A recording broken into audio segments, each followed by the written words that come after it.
और चलिए अब खबरें विस्तार से। इंडिया की सीट शेयरिंग पर चर्चा शुरू हो गई है। भाकपा माले ने लोकसभा के लिए मांगी है 7 सीट। सीपीआई-एमएल ने तेजस्वी यादव को रिपोर्ट सौंपी है और आपको बता दें सीपीआई-एमएल ने लालू यादव को चिट्ठी लिखी। विधानसभा चुनाव के आधार मानकर ही ये सीट मांगी गई है। मगध, आरा, सारण सीट पर दावा किया गया है। कटिहार, वाल्मीकिनगर, समस्तीपुर, बक्सर सीट की भी मांग की गई है।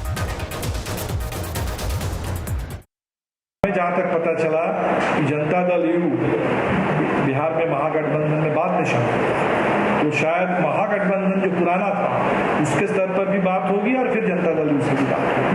हमने इसीलिए अपना जो प्रस्ताव है एक मिनिमम जो सीट्स के बारे में हमने राष्ट्रीय जनता दल को, प्रमुख बिहार के दल है, महागठबंधन के नेता हैं और इसीलिए हमने उनको दी।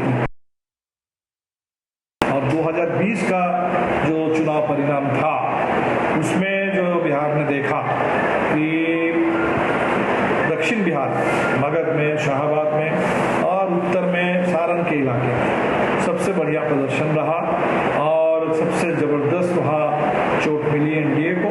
और इसके पीछे मेन कारण था कि राजद और माले के बीच में एक सार्थक चुनावी था, जहाँ चुनाव के गणित भी, चुनाव की केमिस्ट्री भी हम लोगों के पक्ष में, और इसीलिए हमें लगता है कि इसी को आगे बढ़ाना चाहिए और इसी हिसाब से हमने अपना प्रपोजल दे दिया। हम उम्मीद करते हैं कि जल्दी बातचीत हो और फैसला।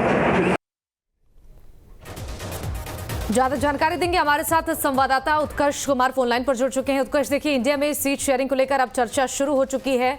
भाकपा माले की तरफ से लोकसभा के लिए 7 सीटों की मांग की गई है। क्या कुछ पूरी जानकारी आपके पास?